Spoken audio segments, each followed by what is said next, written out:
What's up, folks? You are tuned into the Failing Frequency. I am Ethan. And I'm Mike.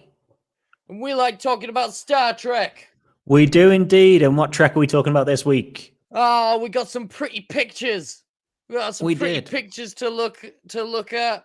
We've got a calendar day that just came and went.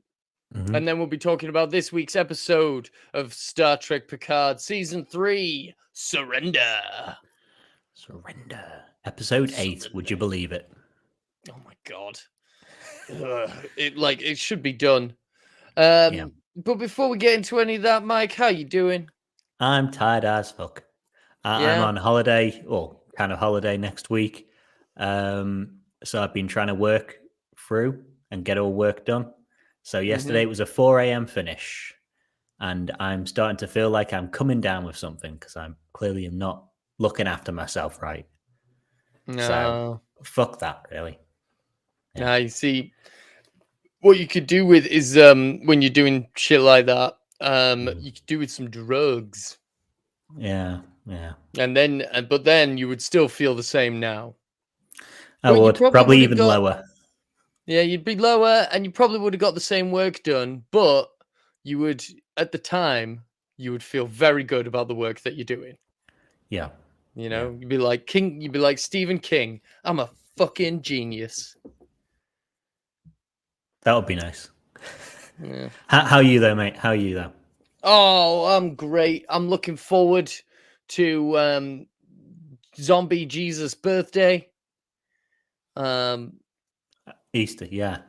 Easter. I was like, who in Trek is Zombie Jesus? My mind so slow. Nah, man. There's no Star Trek Zombie Jesus could compare to real life fictional Zombie Jesus. Yeah, true that. Mm-hmm. Where we remember the day that Zombie Jesus laid a chocolate egg for our sins. I thought he managed to lay a rabbit who laid an egg. You know, a fully grown white rabbit. That's because you are a heathen. That's because you're a heathen and a pagan. No, I think it must be like the difference between Protestant and Catholic, really. One of them believes he directly laid an egg. One of them believes he laid a rabbit who laid an egg. I don't know. Yeah. Something like that. Yeah, but from one fictional property, from one science fiction franchise to another, let's talk about Star Trek. Let's talk about these pretty pictures first. We got some posters. We got some character posters for the upcoming season 2 of Star Trek Strange New Worlds. And boy, does Anson Mount look magnificent. Yeah. The hair is back. Just in case there was a fear they were going to get rid of it. It doesn't look as high. Doesn't look... But it's good. It's good. It's back. Maybe the angle. Yeah. I wonder if he uses one of those like sneaky like scaffolding things that some people use for the spiky thing. Maybe sneaky hidden scaffolding under that hair. Spock looks like he's about to fucking twat the photographer. Yeah. Well, he's got a terrible haircut. So he does. Yeah. It's like you fucking it's a bowl cut and it's like this as well. What? Yeah. Messy. What would Sarek say? Uhura, you as you pointed out to me, is wearing a proper badge. Yeah. So first season, she was in a badge with a black. It was like a square black background to make sure we knew she was a cadet. This photo just has her in a normal badge. So, moving up the ranks. Fantastic. Yep, they look great. I'm liking all the color. I'm liking all the color and all the light. You know, it's such a far contrast. cry from what we watch week to week at the moment, isn't it? Oh my goodness. Like just making the LCARs for the I've been doing LCARs designs for the TikTok videos. And the whole time I'm making it, I'm like, I wish this was more colorful. Yeah. It's meh. It's whatever. The show is, although we did the, spoiler alert, but the lights did go up a bit more today. They did. It's generally been on an upward trajectory, other than last week, maybe. Yeah. After they got out of that nebula, the lights got turned on. They found a light switch. Yep, just the one. Yep. But yeah, so if anyone is looking for some cool phone backgrounds, there you go. That's them. That's them for you. Yeah. But that wasn't the only Star Trek we had this week. It basically was. Yeah. Because it was bloody First Contact Day yesterday. It was indeed. And it just came and went, didn't it? Yeah. Came, gone. Yeah. There wasn't no fanfare, as you put it in the group. No. There was one post on StarTrek.com that was just a blog. And it was what First Contact Day means. It's great. There was some content. There was some content on TikTok. The cast of Star Trek Picard were talking about what they would do if they met an alien. And it was, thrilling no one said they'd fuck it. So not even Frakes. No. Really? No, and he straight up did fuck an alien in a First Contact situation. Yeah. Well, that's pretty much the news we've got this week, isn't it? That's pretty much it, man. No news week for Trek, even though it's First Contact Day. Yeah, well, I mean, they shot their fucking wad last week. Yeah.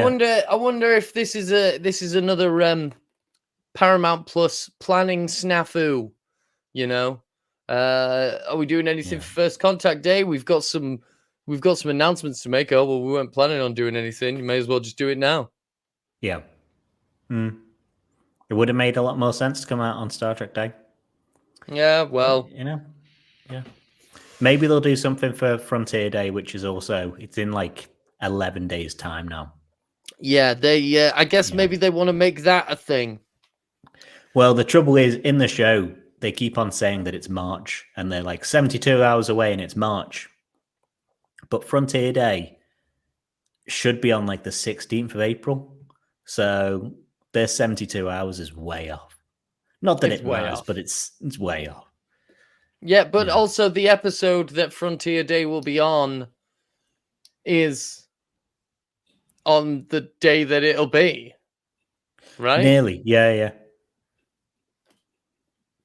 Whatever. If it's in 2 weeks' time, it'll be 2 days after, or 2 or 3 days after when Frontier Day is supposed to be. Again, sounds like more fucking Stardate inconsistencies to me. Yeah. Those idiots. I'll never forgive them for the death of my boy. Yeah. But should we talk about the show anyway? Fucking suppose. It's going to be one of those episodes, listeners and viewers. I couldn't think of the word viewers. I'm gone. Picard, Season 3, Episode 8, Surrender. Even, what did you think of the show? Yeah. Meh. I ended when I watched last week's episode, I went, "Oh, get fucked," because of how the episode ended. And this week, when the episode ended, I said, "Oh, get fucked." Yeah. Again, it's just oh man, it's more style over substance. It's a lot of this. Yeah. Not enough this. There's a lot of that. Yeah. See, I don't think I was as down on it as yourself. I thought a lot of the character stuff was good in it. It's probably the episode that tries to be the most humorous. Some of that's unintentional, but a lot of it is intentional. Mm-hmm. But as we're hinting at, the trouble with this episode is the trouble with the season so far. Mm-hmm. In how it's built around this one story, which I suppose we can talk about more in spoilers about where we start and where we end on it. Really, Yeah. Vadik, now in control of the Titan, is trying to get Jack to surrender to her. After a failed attempt by Jack to take control via mind control, our hero's only chance is to pull down the partition between Data and Law, hope Data wins, and use him to retake the ship. With the partition down, the two android personalities have a mind battle, which Data wins by passing his memories onto Law. As they start retaking the ship, Riker and Deanna arrive, saved by Worf and Raffi to kick some ass. Vadik gets blown out of the ship, freezing in the cold of space, and dies, and the Shrike is blown up. Now Deanna is going to guide Jack through opening the red door in his mind. The end. The end. We start the episode where we end the episode. Yeah. We started in the... we end in the same place that we started. There's just less goo, people. Yeah. So the end of last episode was, it's time for you to find out who you really are, Jack. Lies. And did we find out who Jack was? No. Lies. Yeah. This has been going now. We've known there's something different with Jack since episode 3. We've finished episode 8 now. That's 5 hours. When would you ever have like a 5-hour mystery movie? It's the same trouble that Discovery had last season or whatever. Yep. This, like, someone pointed out to me online, like, this series could have very easily been 3 or 4 really good 90-minute episodes. Yeah. You know, if this series was made by the BBC, you know, that's what it would be. You know, something more akin to like a series of Sherlock, 3 hour-and-a-half long little mini movies. And like, they probably would have been much more enjoyable. Yeah. But we might not have had as much time with the characters. Like, I do think there's some good character beats this episode. But at the same time, the story should be written so we're still, like, we don't have a mystery hanging over us for 5-6 episodes. You could just cut out all the expository dialogue. There were so many points in this episode where I felt as though why are we having this conversation? We're just filling, like, why are we having the reason why we're having this conversation is to fill the 2-3 minutes between this thing happening and this thing happening. Yeah.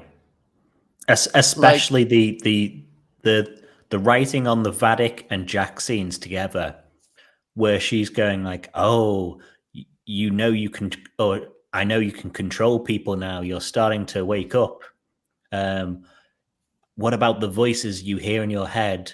What about the red door?" And it's like, okay, now just say the next thing. Say the next line. Just say the next fucking thing. What he is. You Come know, on. She's just a monologuing lunatic, and like drawing attention to that in the dialogue doesn't excuse it in any way. Yeah. That being said, there were some enjoyable parts. Yeah. Sort of. How do you want to do it? Do you want to do enjoyable parts? Do you want to do characters? What do you want to do?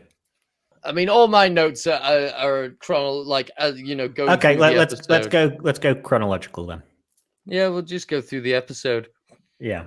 So we've got this scene, in sickbay with Picard and Jack and Sydney and Bev, and it takes so long. Yeah. And like you've got Vadik saying like, come to the bridge, Jack, or I'm going to start executing people. And he's like, well, maybe I can travel through people's minds and go to the bridge. And it's like, yeah, I guess. Or you could just maybe it's because they were talking about it for so long. Yeah. Talking about it. Talking and talking and talking. Not enough action. And Sydney is just crying there. And crying. Yeah. There's a fair bit of crying, which, you know, I think's fine. You know, it's all right to have, you know, strong male characters cry, especially when they think they're going to sacrifice themselves and die. Especially when they're being portrayed as a young man. Yeah. Especially when they're being portrayed as a 22, 23-year-old. Yeah. Yeah, it's fine. But then he does this. What I'll do is take over the mind of someone on the bridge. And Bev and Picard are just like, right, open the tricorder. This guy's insane. And Sydney just comes in and goes, no, it's real. And they're like, okay, then it's real. Cool. It's fine. Do I want a demonstration? No, it's fine. No. Because they can't see the bridge. We can see what's happening on the bridge. But for all they know, Jack's just going like, I'm in control. He's doing Mystic Meg shit. He's being like, I'm in control of a Bajoran. I mean, we see him jump into someone in the hallway. Pretty gruesome. Yeah. Someone impaled on a fucking bulkhead just in time for Easter. Just like Jesus. Pretty fucking gruesome. Yeah. Which is pretty cool. But like he straight up like is looking through the eyes of someone as they are murdered. And doesn't seem to have much of a reaction to that. Yeah. It's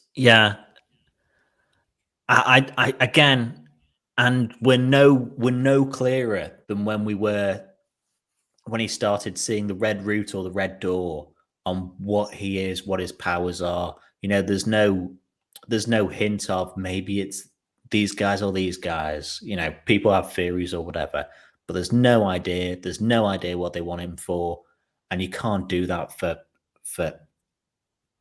you know. We've had 8 episodes now. Yep, 8 episodes.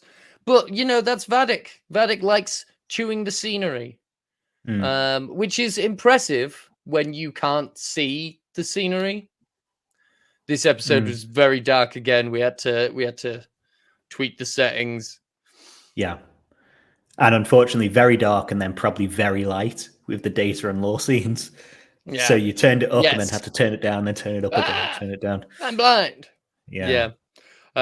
You know, we're cutting between the guys in sickbay and the folks on the bridge, and we're just not getting anywhere. It's just monologuing, and I don't know who I am or what I can do, and her just being like, "Oh, who am I gonna kill?" And she's going down the you know, she's got all the crew lined up. At this point, I noticed everyone's in gold. Everyone's operations. Well, it's because the rest of the cast, the rest of the name cast are in red. So they've got to have some fucking gold there. Yeah. We haven't seen a blue person since the last time we were in sickbay, which was, you know, aside from that Vulcan character who, yeah. And we got one like proper alien looking person, and like I was quite pleased to see a representative of a Who from Who Town, a Who from Whoville. I didn't notice the Who from Whoville. Oh yeah, she's in the lineup. I'm like, that's fucking Mary Lou Who. Okay, I'll have to look at it again when I go through and edit this together. Man. Oh, she can't wait for Christmas. Yeah. It's you know, Vadik has been brought down a step by how much monologuing they're doing. Like if the villain just turned around and shot one and then went, okay, 10-minute reset. You've got now got 9 minutes 50. That's as imposing. It doesn't portray them as like such a mad person. Yeah, but it doesn't fucking matter. No, I did think it was funny when she said 10 minutes to you have 10 minutes to come to the bridge, or I'll execute every last motherfucking one of you. Yeah. Pulp Fiction. Yeah. That's a reference. That's a reference. Well, while we're on Hair in the Bridge, maybe I can skip forward to when Jack joins her. Because, Jack needs to give them time or whatever later on. And he pops out the thermal detonator trick from Return of the Jedi. Thermal detonator! He's holding a thermal detonator! Yeah. Yeah. Looks exactly the same. Really. Yeah. And it's the same fucking trick. Yeah. Don't care for it. But yeah, do you want to keep going chronological? What have you got next on chronological So next stuff? up we get Riker. We get the Rikers or the Troys. We get the Rikers. We get the Riker Troys in jail. Riker is good in bed, bad at pizza. Yeah, kind of knew that anyway. He's a bad cook generally all the way through TNG. Yeah. I didn't mind this because it half explains away how Riker's such a happy person in season 1. Because, their son's died and he's like, I had to leave because I had to, my one connection I had left with my son was the grief for him. And you'd taken that from me by trying to help me get over grief. Yeah, man, pretty gross. Like, I was looking at my note and it just said gross. And as you said that, I was like, oh, that's why I wrote that. Yeah, that's fucking gross, Deanna. Yeah. Like, that's not cool, man. He had to go and feel because she just couldn't help but like dial the grief down in him. Yeah. Which, that and at the end of the episode are powers that I can't remember Deanna having, but fit for the character, if you know what I mean. Like this whole I can just dial your grief down would work for a counselor. Yeah, I mean, like, well, like she said, you can't just skip to the end, Yeah. You can't just skip to the end. It's a path one must walk. But not cool. Pretty gross. Yeah. Also, like you say, when did she learn how to do that? Probably could have done with that. Like, when the Enterprise was being attacked millions of times, just be like, Deanna, could you maybe chill them the fuck out? Yeah. Oh, no, she never did that, did she? She just went. She touched hands with Jack later on for that stuff. But yeah, stuff we'd never seen her before do. And at least it gives us something, the Troy character, because the Troy character is famously useless. Yeah. Famously, if you want to talk through your emotions on the Enterprise D, you go to Guinan. The only people Troy is dealing with are people who'd lost their husband, and then Troy's like, no, you can't understand how bad it is for me. Never mind you and your lost husband. Or if they're Reg Barkley. They're the only people that aren't really cool enough with. to go. The people that aren't cool enough to go for a fucking drink. Yeah. Yeah, so it's given something for a character, and I'll give it that. We got their kid, we got their daughter mentioned. Yeah, Kestra. She almost lost everything. Hey, where is she? Is she okay? Yeah. If she's not in the final season, then the final episode, then it's like, huh? What's happened? Did she die? Did the changelings? What happened to her? They're like, don't mention like where she was, whether or not she's in danger right now. Yeah. Like they don't. Because if you were the changelings, you'd just leave one with Kestra and be like, if you try and escape, we'll just kill her. Fine, Yeah. Right. Yeah. Or maybe she was up in the trees when they came. Yeah. So maybe she's fine. What was that? What was that captain's name? It was like Captain Baudet or something like that. Although that's a Star Wars one. He was like, "Oh, I'm friends with this captain who runs supplies or something like that." In season 1, yeah, maybe she's just hanging around with that old dude. She's just hanging around. She's in the trees. She's currently foraging for food. She'll be fine. She seems self-sufficient. She does, and she might have to be self-sufficient because Troy and Riker are ready to leave Nepenthe to go to the city. So this girl who's been climbing trees is going to have a rude awakening, isn't she? Yeah. Yeah. So it's funny that, like, because they mentioned the name of the planet, Nepenthe. They hate Nepenthe. They want to move back to the city. They want to move back to New York City. They want to they want to get away from Nepenthe. And I'm like, Nepenthe? This thing, is that no, that's Rorapenthe. What am I thinking? Oh, there was a planet called Nepenthe in fucking Mandalorian this week as well. There was indeed. Yeah. I'd noticed that during Mando. And I was that's like, what, hold on. Wait a minute. And I was like, oh God. Star Trek and Picard and Mandalorian both have the same problem. And it's that thing I mentioned, I think last week, maybe the week before. It's that fucking Trey Parker quote where if you're writing a story and you go, and then this happens, you're in trouble. Because that's what happened. That's all that happens in The Mandalorian. And then they go to this planet. And then Jack Black is like, oh, I need you to solve a crime. And then and then Mando starts kicking droids. And then one of them runs off. And then, like... See, I think Mando's been better, including this season, which isn't a great season, of having self-contained stories, but there's still the and then story in the background, like the season plot. And they're all chilling, they're training, and then a dragon comes and kidnaps a kid. Like, it's and then this happened, and then this happened. Same with this episode. And then and then Worf shows up. Yeah. And I mean, I was like, wait! And then I was like, oh. Yeah. Well, we said anyway last week that Worf was turning up there, didn't we? You know. Oh, yeah, absolutely. Just a logical, they were going to have to be commando team. It's just fucking Worf ex machina. Like, it never explained how they got onto the ship, how they got past all the other people. Like, how did they get back from where they were? How did they said at some point, did they sidle up to the fucking Shrike unnoticed?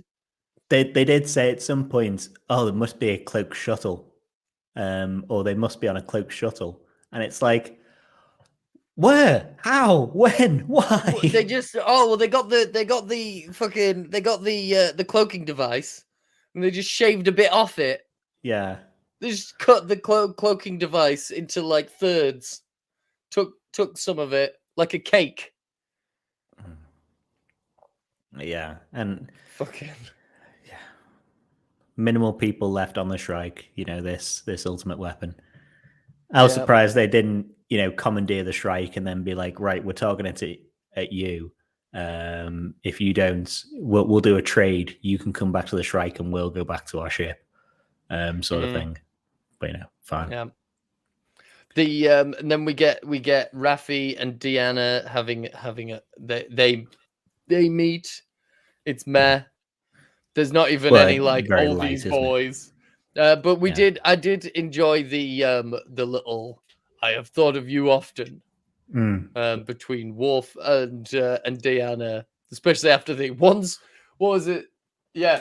personal space is a right. Yeah. So Worf is hitting it off this episode on the funnies.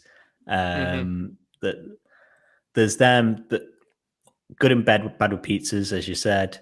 Vadik, before on that scene where she's like spinning around in the chair and like, this chair's comfy. I'm going to take this chair. This chair back with me. Yeah. The Worf stuff, as you said. Riker's like, is this continuation of the torture? Yeah. I mean that all of that being said, like one thing I do enjoy about this season is self-care Worf. It feels like Worf's direction feels very much inspired by a Tumblr meme that I've seen ages ago that was like, imagining a Klingon ship's counselor. Yeah. I feel, I love it. Defeating one's own person. He's defeated his own personal demons. What could be more fucking honorable? Yeah. And we, at the same time as that, we have another funny bit where Picard and Bev and Sydney go and find LaForge and Data, and it's like, how do I know you are you? And again, it's someone else that hates Chateau Picard because Worf thinks it's, swill or fermented juice. And it's Geordi is like, it's dry. And you said it was dry because your taste in wine is pedestrian at best. Yeah. Oh, right to the quick. Oh, right to the. Oh. Get Geordi where it would not hurt him at all. His wine taste, In it, right? Yeah, never mind. But they do this, or they come up with a plan of combining Data and Law, as we, again said. Yes. Sublation, baby. Mind Palace. Indeed. Yep. Mind Palace and getting some more spots. I was a bit disappointed with the Mind Palace. Were you hoping for them to be set in like places like on the D in engineering and Sherlock Holmes's house? Sherlock Holmes, yeah. Yeah, I was hoping Data's quarters with spots. Yeah, I was hoping for some rooms. But they're obviously in like a green screen, and he's having to like go things. Okay, and now I'm Law, and now I'm Data. At least they changed the makeup on him, like because Data has like I'm ill makeup on half the time, so they can't just like do like okay. Just shoot me from two sides and I'll do both of them at the same time. I won't even move. I'll just be like, oh, I've got you, Data. Oh, no, have you got me, sir? But like that scene in itself, like I feel like the kind of like they're talking about, oh, he can do all these like millions of computations. Like, and then we're cutting to the and I guess they're in engineering. We're cutting back to them, and it's like, and the scene is still playing out in real time. Like that scene didn't have to go like that. They probably could have fit more in if they weren't playing the scene linearly. They could have implied a much greater, scale of time within Data. I think it would have been cool if, as you say, they're playing it linearly, where they like jump outside, so you see the outside view of it as well. Do you remember when Data in First Contact, where he's like propositioned by the Queen, and then after it's like, oh, I did think about it for 0.001 seconds, but for an android that's a lifetime. All that should have happened in 0.001 seconds. Yes, it removes the drama. That's what I'm trying to say. That's what I'm trying to say. But like, it doesn't even have to remove the drama. Like, they could have been cutting back to the outside, and they're going, I don't know what's going on. And then cut back in, and they're in a completely different location. And days have gone by, and they're like still having this discussion, this debate. I was expecting a debate, not this like nebulous, like not even saying how it's happening. Like Law's taking over, but how is he taking over? But how is it? He's just, well, I'm a lot more fucking spicy than Data. Like, hey, like, well, presumably because they say, oh, Data wouldn't kill Law, which is wrong anyway. Data wouldn't kill Law, but Law would kill Data. They've seemingly forgotten that in all the best toys, what is it called? Episode where Data is like kidnapped by Daphne's boyfriend from Friends, from Frasier. That he's like, oh, this is going to keep going on until I kill you. And he fires at him. And then Riker beams him out and like, oh, it seems like the weapon discharged during transport. It is like, there must have been something wrong with the transport. No. And he's killed hundreds of Borg, Data. He's killed hundreds of so many people. Nah, but that's not his brother. But like, I don't know, like as well, like the, you know, when I talk about the Hegelian sublation, the incorporation of the shadow, you know, doing it through trickery is, you know, it's Data, you know, using his mind, fighting with his strongest muscle. But you know, it's, I don't know, he's still totally killing his brother. But you know, he's also killing himself. But he's killing himself. He's killing his brother. They're merging into one. But it is through deceit. It's through deceit and not through sort of coming to an accord in any way. You know. Yeah. And you know, we can pretend that they haven't killed Law or whatever, and Data can act differently on the outside. He can act more human. But he's still going by Data. He's not going by, you know, call me Data Law. Data Law or Brent. Yeah. Just call me Soon. Yeah. Because Soon. I am the culmination. We didn't get Sung. We didn't get Sung or B4, but I suppose for B4 they would have had to Lal. Yeah. But I suppose for all of them they'd have had to do, they probably spent all the de-aging budget back in the first couple episodes. Well, they said last episode as well, where, you know, and obviously to set this up to make this a bit cheaper and easier for them, that, oh, there are only two personalities left there, Data and Law. The other ones have just been partitioned off as memory. So he's got all their memories. Yeah, but memory was so important. Yeah. In this episode, memory was the weapon. Yeah. You now have my memories. I knew you couldn't. And like, yeah, like, you know, when he gives him all his memories, you know, Law just can't help but take them and have a look and absorb them into him. You know, that's very Law. We I'm are going to take your memories and well. I'm going to have them. I'm going to have them. They're going to be mine now. It's even set up earlier where Laura's saying, you've got memories, you've got trinkets. I in my mind, I have got statues to, I've got trophies of my victories and statues of me. Oh, so that's why he won, because he's got heavier trinkets. Yeah, when he's taking the memories, he's taking them as trophies. And we got, more cameos in that we got Yar.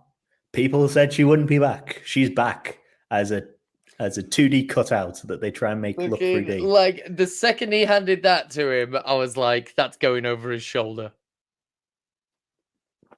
And we got Spot. Thankfully, not over the shoulder. Spot. No, Spot didn't get yeeted over the shoulder. Yeah. But we did, and he was like, Spot taught me how to love, and that was very cute. But he did, like, at any point, like, at no point does anyone think that Law is gonna win. So, but like, there was the visual cue of the brain, the two halves of the brain, the red side and the blue side, and then the red side is going over like this. Yeah. And then it goes blue like that. But that's not what happened. Data didn't take over. Like they merged. They combined. It should have been a bluey color, but with a hint of red in it or whatever. Well, my partner was like, "Why wouldn't they be purple? Like that's what happens when you mix blue and red." And I just went, "The Titan L-Cars doesn't do purple. It does blue and red and gray." Yeah. Yeah, I didn't mind it as a way out for them, but I think we definitely said about them merging.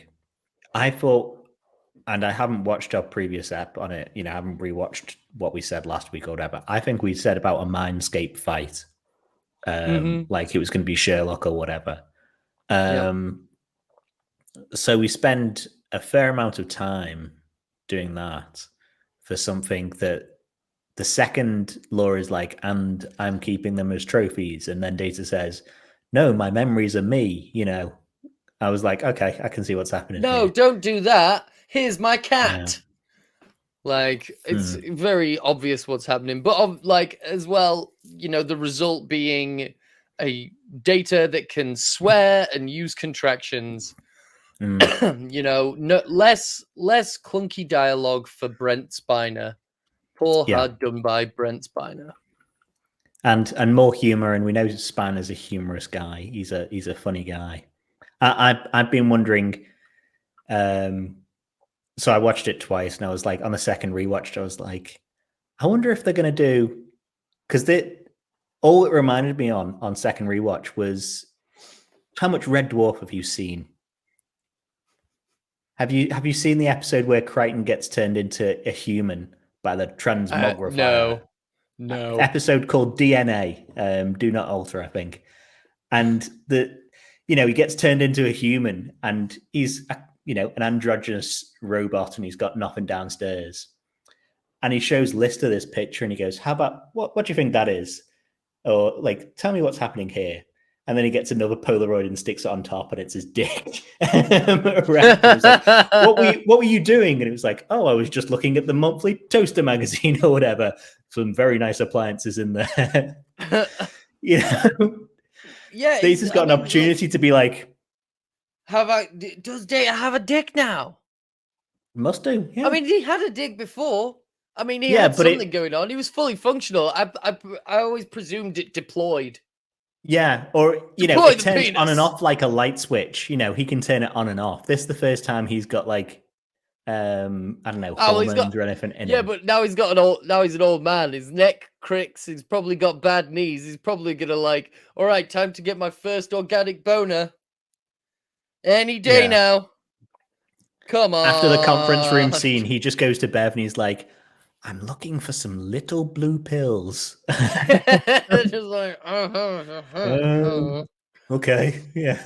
We don't do pills anymore. Not right now. Yeah.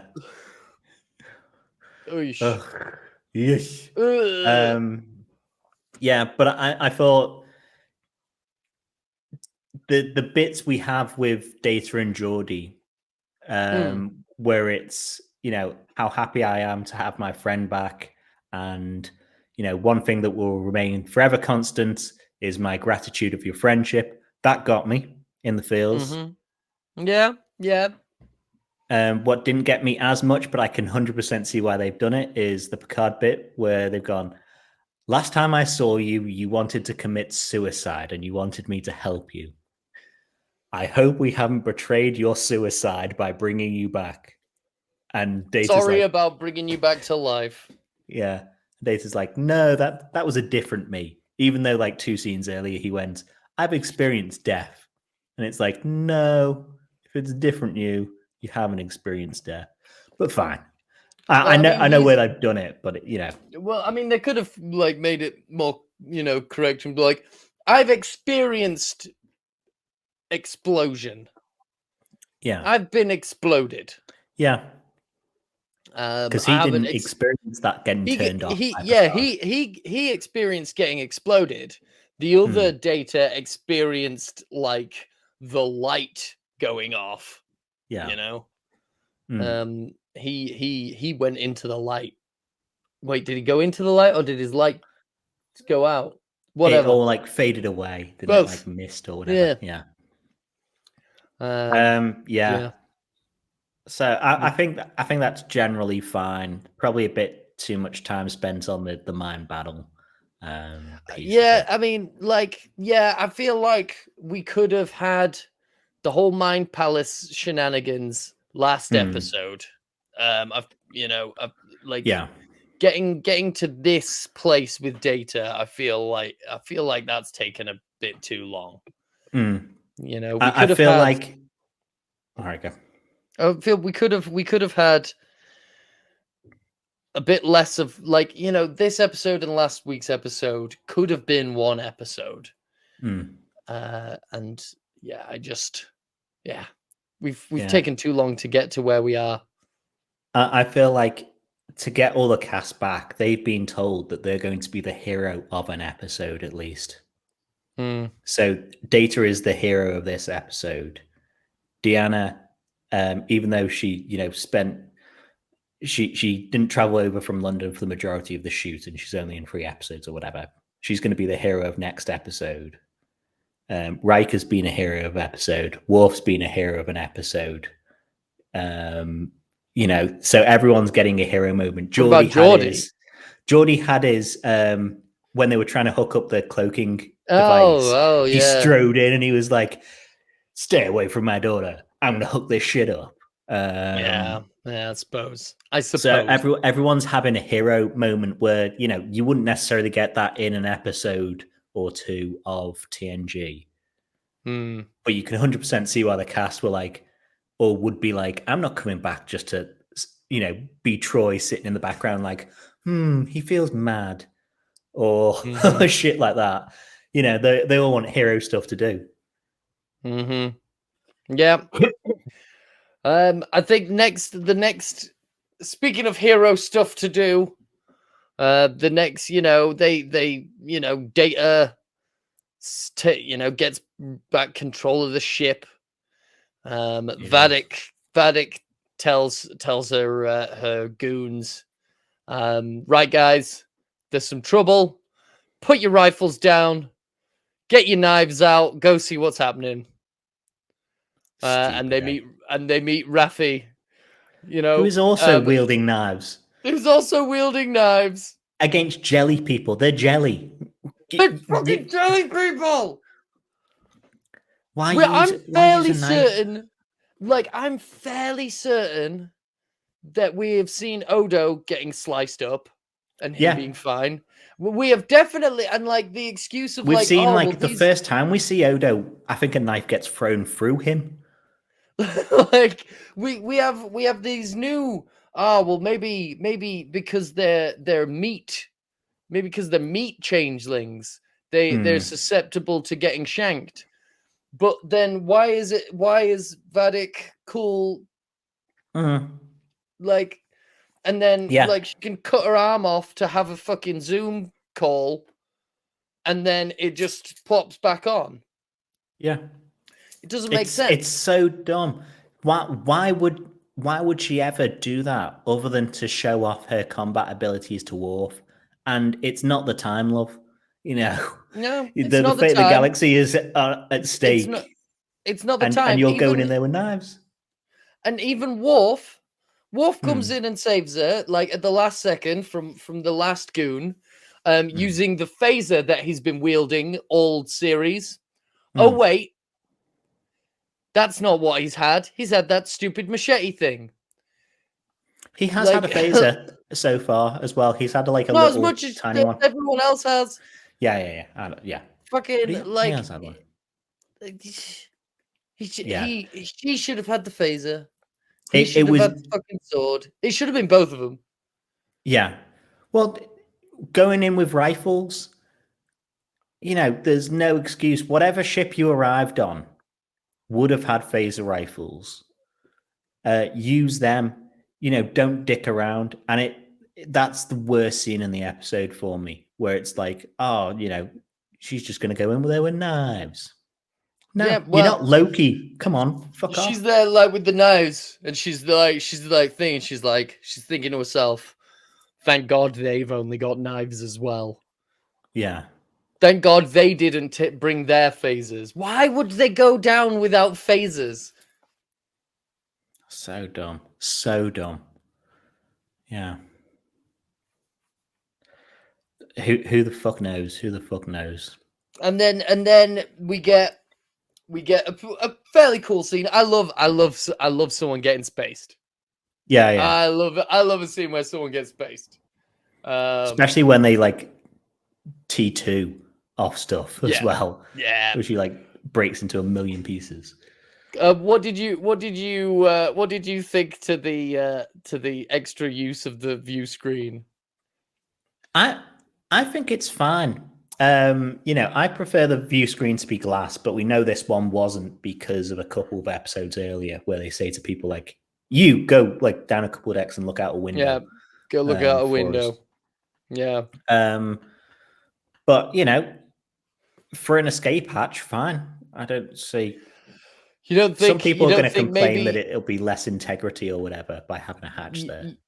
You don't think that the the hatch should have maybe been the skylight that the episode opened on. I think that maybe that would have been better. Yeah, that would have been better. That would have made good narrative sense. I mean, if it is an escape hatch, though. Maybe that writing's too good, though. Maybe that's... No, but if it's an escape hatch, if you're crashed on the surface of a planet or whatever, you can walk out onto the top of the saucer very easily from the view screen. It's very hard to walk out up into the skylight. It would have worked thematically, but it makes slightly less sense. Yeah. Yeah. And Seven gets her hero moment of the episode after doing not much, where it is... Oh, yeah! She fucking yells that shit, man. Well, I'm thinking they get off my bridge, you know. Get off my bridge. Like, she does a Harrison Ford Air Force One. Get off my plane. Yeah. Sort of shit. And that Shrike, as you say, gets destroyed. Gets destroyed very easily, doesn't it? Very easily. All of that top secret alien technology. Yeah. I mean, we saw Raffi, like she mentioned, downloading the database from the Shrike's database. She's got a lot of fucking memory on her phone, obviously.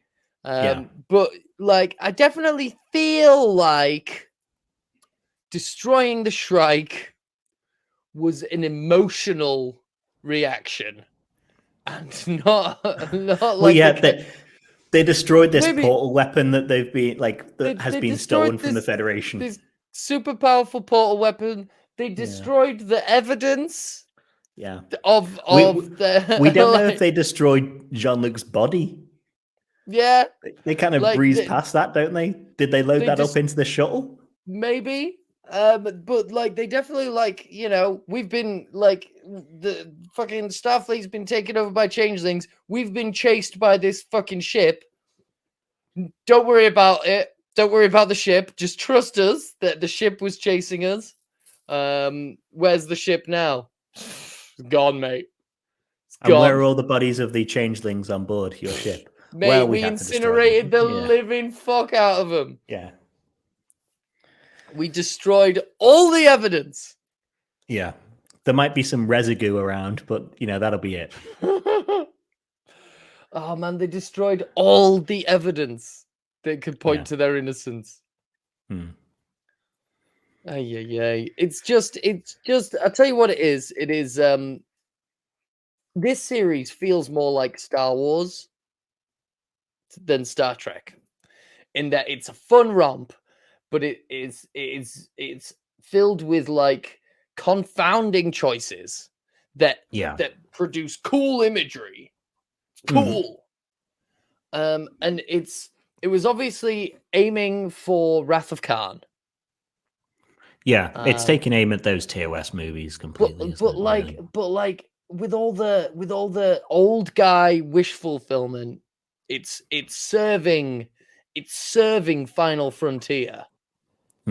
And nothing made me nothing crystallized that more than the scene in the conference room where all of the old people, all of the TNG cast are in this conference room. There are no members of the actual Titan crew in there. No, not even sitting in the background being like Seven or like Shaw aren't like, you guys aren't discussing how to like be evil jerks, are you? You know? No, like no. Everyone is there, and everyone is wearing leather jackets. Yeah, everyone is in full midlife crisis mode. Everyone's wearing cool guy leather jackets because being an old like this, you know, Picard is all about being old, but Picard season 3 is about how sometimes being old is cool. It's cool. At least they move Worf and Data into matching, like they match the rest of them. Yeah. Like they're all in that leather jacket now, rather than because Data had on like a completely different uniform that was special to him only. It's gross. And now that's gone. Yeah. So now they're all in matching. But yeah, not having Raffi, Seven, Shaw, none of them sit in is baffling. And clearly, guys, it's fan service to be like, oh, it's totally, the conference room totally. of the main people. You know, I'm amazed they didn't shoot it like a TNG, you know, from the same angle, sort of stuff. What, you mean they didn't think it out? No, I just think I think the edict is the camera has got to be a lot closer and the camera's got to be moving, where the TNG camera was fixed and still and far away. Yeah. So they're not going to ruin their styling for that. But I'm surprised they didn't. Well, they did turn the lights up in that scene. They did turn the lights up, and I was like, "Ooh, symbolism." Yeah, we get another what it symbolizes. Well, that we're on the way and happy now. We do get another Worf happy, where it is funny, where it is, I've slaughtered many enemies and considered sending their heads to you, but I was advised that would be passive aggressive. Makes no sense. Yeah. Well, it would be the sort of thing that Klingon would do, would send your friends the heads of their enemies. But that, like, as a passive aggressive gesture, no. Yeah. That, like, as a gift, sure. But if it was going to be, if they're playing that as like that was him being passive aggressive because he was sore about something, I feel like it completely ignores his character progression in DS9. I think it's fine. I think Worf, a lot of the time when he's humorous, is trying to be humorous. Yeah, he knows he's funny because he knows he's lived with humans all his life. He knows that you don't send people heads. You know, it's not like the movie Seven. You know, he knows that you don't send Gwyneth Paltrow's head in the box. No, much as it would be nice to. Yes, Kevin Spacey, very passive aggressive. Yeah. Yeah. We get Riker saying what all of the audience is thinking. Frontier is hours away, and we have almost no answers. Same, pal. Yep. Same. Yeah. So do we want to talk about, because we're kind of at the end of the episode, and I know I'm not here next week. If you want to be here next week, you can be here next week. I'll make a TikTok. Yeah. So let's talk about like where we are at the end of the episode. So we've got this massive mystery that has been on for 8 full episodes now. It's going to have to be, do you think they could ever possibly resolve this mystery and it be fulfilling enough to have wasted or spent 8 episodes from the start, or 5 episodes since we learned Jack was special? Like, I mean, like, the next 2 episodes have got to be like some fucking mad shit going down. Like, the next 2 episodes have to be where all the, like, the reason why there's been so much of this. I'm doing, for if you're listening to the podcast, I'm doing the sign for stretching time out. I don't know why I'm looking at the microphone when I say that. Please listen to me. Hello? Yeah. Hi. Doing this and not enough of this, the ramp up hand sign. Like, it has got to be because the last 2 episodes have just got to be so fucking bombastic and explosive and lots of stuff happening, because we've got Frontier Day, we've got resolutions potentially, we'll have an epilogue. Some motherfucker's got to die. It's some denouement. Yeah. Do you think anyone's going to die on the good guy team? Someone better die. I can see Picard sacrificing himself for Jack, but that's all I can see. I don't think they'd kill anyone from the rest of the main cast. They can't kill Data again. Data's invulnerable now. They're not going to bring him back again to be like, oh, he doesn't want to die, so we'll kill him. Yeah, man, he's got he's been resurrected, much like Zombie Jesus. And you know, who knows, maybe in 3 days or however many. No, he came back in 3 days, and then I think he came back again, and then he flew off into space. Yeah. I know the Bible. Yeah. But yes. Who do you think is going to be? Because I've got a theory. We've got no avatar now for the villain. We've got no one. Like, there's one or two people. I've got a We've just got the theory. big bad. We got to meet the big bad. We've got the big bad, but we don't even know if that face thing is who they are. They could be Admiral Janeway just putting on a face thing for all we know. Could be Admiral Janeway. Could be the Coast Emojin. The Coast Emojin. Could the be Pirates. Could be the Pirates. Could be the fucking Borg again. Yeah. That'd be a pain in the ass to just fucking whip back out. Could be the First Order. Since we're doing old man Star Wars. Yeah. So I'll tell you. Bad. I think can be an avatar or the new henchman. Yeah. Tuvok, we know, was taken over. Oh, you mean like who's like you say, the avatar? Who is the face that we're gonna be? Who is someone we can look at and say they're bad, because we don't have that anymore. Tuvok, other than this cool. Face, Tuvok, and as the new bad henchman for finding out what the actual bad guy is. So we see Tuvok in a scene or two, and we find out who the main bad guy that we've been looking at as this face all the time. This Andros. God, is it fucking Sealer? It did set up Tasha again, but I think that it was a more natural setup of Tasha than wait, didn't they say that Denise Crosby would be in this series? No. But did they just give her 50 quid to say, like, we're going to use your image? Possibly they don't even have to, because it was already within an episode. Although it should be counted as principal cast of season 1, or at least heavy recurring cast. I don't know. Yeah. So anyway, I can see Tuvok being a new avatar for a henchman that leads us into the main bad guy, because they're sitting at this conference table as well and being like, right, as we know, the changelings want to do something with Frontier Day, and it's like, you've killed, as far as you know, 90% of the changelings now. Yeah. We know there were 10 vials. Yeah, all the test tube babies. Yeah, you've killed more than 10, and there were only 10 vials. So any other changelings that are out there are they've been recruited in somehow. Which, fine, whatever. But it's another trouble with the villain of this series is there could be 5 billion changelings at the Federation. They could be trying to save the Federation when all of it is changeling.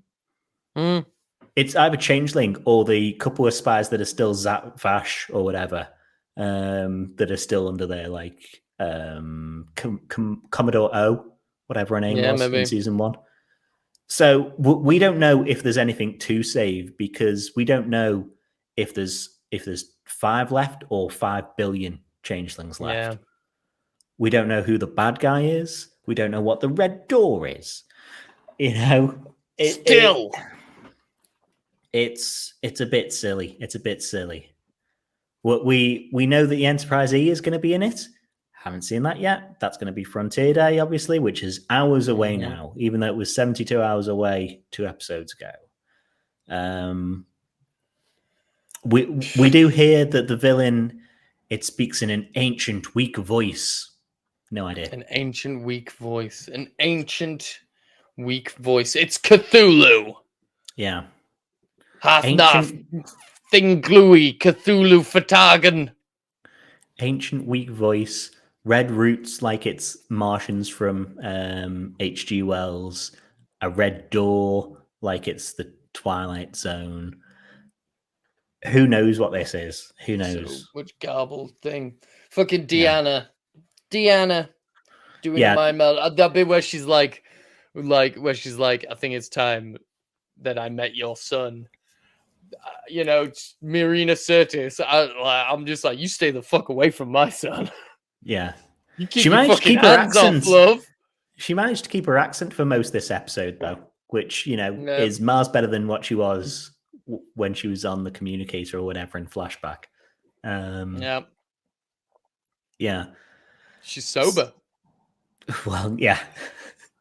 Yeah, they've picked her up from London and been like, okay, let's empty out the minibar before we land.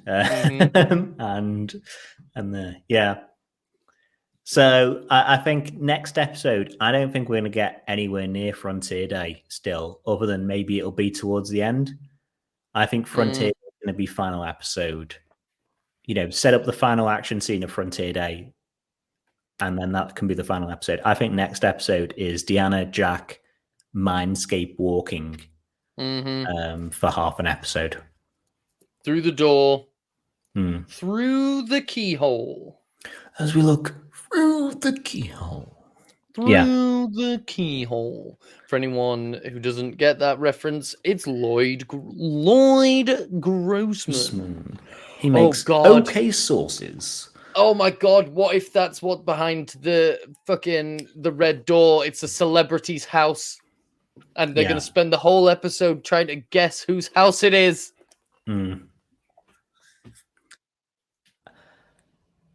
Another theory, I'm just looking what else I've got in my notes, whatever. They're going to split up the team again next week. For whatever reason, they're going to go, right, we need more firepower or whatever. Take half the team off back to the Fleet Museum, because I do think we'll get the D this season. Yep. From Data with his new double Polaroid. Yep. So, what do you think of this? Hey. Fully functional. Yeah, but it's a very big cast to keep together, which is why the second that we got Geordie in, that Worf and Riker had to leave. To just be like, no, we kind of need space now. Wolf, Raffi, go away. Riker, go away. We've got Data and we've got Geordie now. We don't need you. Yeah. Well, I was going to say we only have a few jackets to go around, but it turns out they have jackets for everyone. Yeah, they do. They do. Hold on, let me see if these jackets are available yet. I'm sure cosplayers will go mad on it. I don't think they're bad-looking jackets. No. Especially because you wouldn't wear them if they were bright yellow out yourself. But with them being muted yellow or muted red, I think they're fine to wear out. Worf was in yellow. Worf shouldn't be in yellow. Didn't he like should be that. in red. Didn't like that. He did a command track. He was captain, defined. Yeah. So I think they're cool enough jackets to wear around normally, like the Strange New Worlds ones were. Whoever is their jacket maker, could work. Oh, there is a great video actually on the costume design for season 3, and I think probably the most thought that went into this season was in the costume department. Yeah. There's a lot of they explain a lot of the thinking, with Worf's casual, his Klingon casual outfit, and like talking about like the finer details, and the cast saying like, look at this, look at the deltas that are in this. You doing a close up on it, because it's like you won't actually see this watching the show. Like, this is the thing that I thought watching it, where it's like, oh, Worf's bandolier, Baldric, and it's like, oh, it's got this on and this on and this on, and the photo of Worf's casual attire, casual war attire, whatever, is like really nice, and in the episode it's black. You don't see any detail. You can see maybe he's wearing a Baldric, but well, I mean, you see it better in that scene where they turn the lights up, which they would have had to do, in this, what am I trying to say? Like, they are all so old You can't have all those old people walking around with no fucking lights on. Yeah. They'll have had to. Health and safety will have been like, turn the fucking lights up. Yeah. I was wanting to work out. Have you ever seen where like someone takes a movie and it's like the color of that movie, and each column of pixels is like a minute or whatever? I was wanting to do that, or work out how I would do that for this season of Picard. Black. Yeah. Yep. Just silly. Yeah. Yeah. I don't have anything else in my notes other than, yeah, I'm away next week. I will try and, post somewhere my thoughts if I can get any sort of internet. But I might not even be able to watch it on the day, frustratingly. So, yikes. Yeah, I'll have to stay away from spoilers. Oh, yeah. Man, it better be good. It needs some... This episode coming needs to... You cannot drag this out for another episode and then reveal in the finale what Jack's deal is. We need to, through the red door, work out what's happening, and then it's a non-stop action race until like a denouement or an epilogue. It needs that. You can't do... Yeah. We don't have enough time now. Like this series has been so devoid of depth. That like it's too late now. It's too late for any depth, for any ruminating on the situation. We've just got to fucking get cracking. Plot. We need story. We need stuff to happen that isn't just like, and then this happened, and then this happened, and then this happened. We need some, why the fuck are we here? What is going on? Who is he? Who are they? What's the plan? Yeah. What's happening here? Honestly, the people... So my partner posted into a Star Trek group a whole bunch of thoughts about this episode. And the people that were like... That disagreed the most, who were saying, this is actually my favorite series of New Trek so far, were all old dudes. Old dudes love but this, not old enough show. To like TOS, to like Strange New Worlds. Yeah, no, not even that. They're like, I Strange New Worlds was too colorful, looked gay, like the fucking like. So many people that are saying that this is the best series of New Trek. All old dudes who are just like, yeah, let's get fucking Picard. The chef I work with fucking loves this show. He's an old Scottish man. Yeah. He's just like, oh, he's still got it. He's still got it as Riker. He's still got it. You can't beat fucking Worf. He's still got it. It's like, that's who this show is for. Yeah. Well, one thing, because we have been very negative about this episode, obviously. I think it's still got good character stuff in it. And so far, I still think this season, compared to the other 2 seasons of Picard, I edited together as much as I could of a movie of season 1 of Picard. And there was like 1 or 2 things where I just left title cards to be like, okay, all it needs is like a 2-minute scene here that does this. To cut out like 50 minutes of story, just have a 2-minute scene. Yep. I didn't even attempt it for season 2 because that story is all over the place. Yep. Season 3, I think you could edit down. I haven't done the rewatch of everything through yet, of course, but I think you could edit it down to a really solid 5 episodes so far. 5 episodes? Yeah, 5 episodes. I like I was saying before, 5 episodes of, hour-long episodes, or, 3 or 4 mini movies, like Battlestar Galactica or Sherlock. Yeah. So I will give this season that still, it does have that advantage compared to a lot of the rest of the long story form telling New Trek. Because new track, or the more recent track, falls into two categories where it is highly episodic, so Lower Decks, Prodigy to an extent, and Strange New Worlds, and it is season-long arcs, so Discovery and Picard. Yep.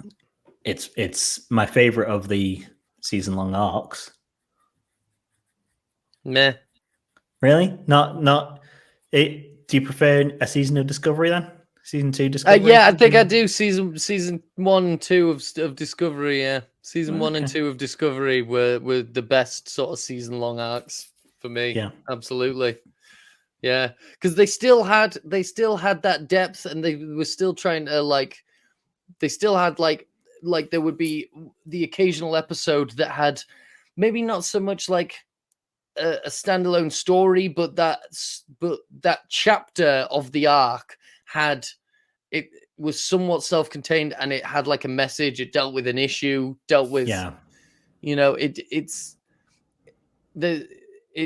had some substance.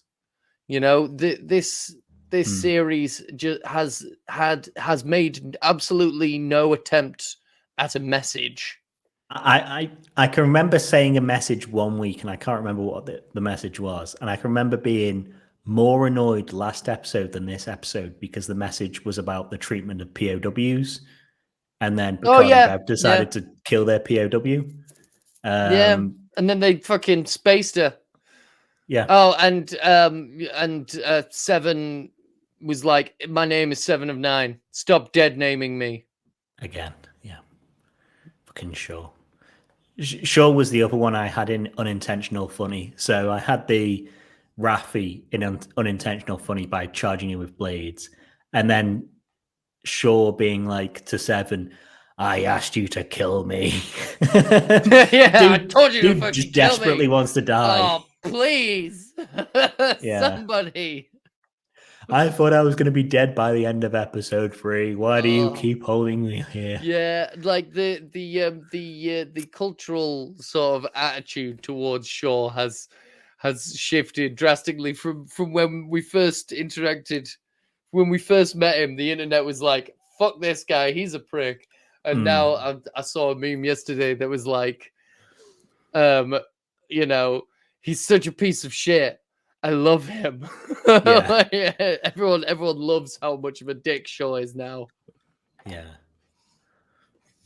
It's true, though. It's true. Yeah. Can hold his own series. He'd have to lighten up very slightly, but he could hold his own series. Well, that'll be his arc. That'll be his arc.